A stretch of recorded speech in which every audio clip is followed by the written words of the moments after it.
হবে, এর কোনো বিকল্প নেই। কেউ মানুক না মানুক, কারো ভালো লাগুক না লাগুক, কিচ্ছু যায় আসে না। দেখা হবে যুদ্ধের মাঠে। প্রত্যেকবার এই দেশ ধ্বংসের দ্বার প্রান্তে গিয়েছে, কখনো শহীদ জিয়ার নেতৃত্বে, কখনো দেশনেত্রী খালেদা জিয়ার নেতৃত্বে।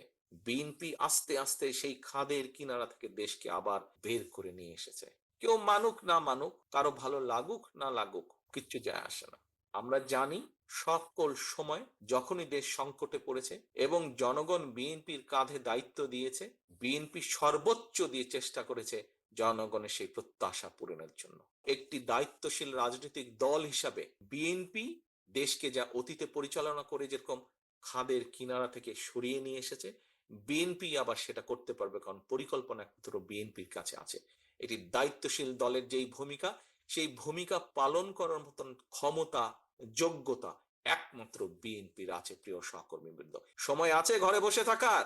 সময় নেই। আপনাকে নিয়ে যেতে হবে, আপনাকে চলে যেতে হবে।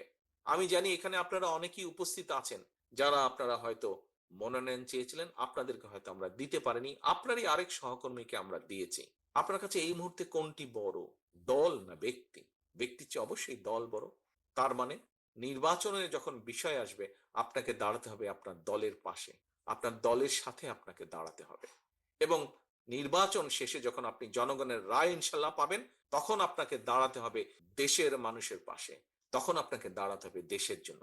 আপনাদের সহযোগিতা ছাড়া এই যুদ্ধে কিন্তু আমরা জিততে পারবো না। আপনাদের অলসতা আমাদেরকে এই যুদ্ধে ক্ষতিগ্রস্ত করবে, কিন্তু আপনাদের কঠোর শ্রম এই যুদ্ধে আমাদেরকে জয়যুক্ত করবে। এখন আমরা হেরে যাওয়ার জন্য বসিনি, এখন আমরা সারাদিন কষ্ট করেছি জিতার জন্য। দয়া করে আসুন, এই যুদ্ধে আমাদেরকে জিততে হবে। এবং এই যুদ্ধে জেতার সবচেয়ে বড় সহযোগীকে বাংলাদেশের জনগণ। বাংলাদেশের জনগণকে সাথে নিয়ে এই যুদ্ধে আমাদেরকে জিততে হবে, এর কোনো বিকল্প নেই।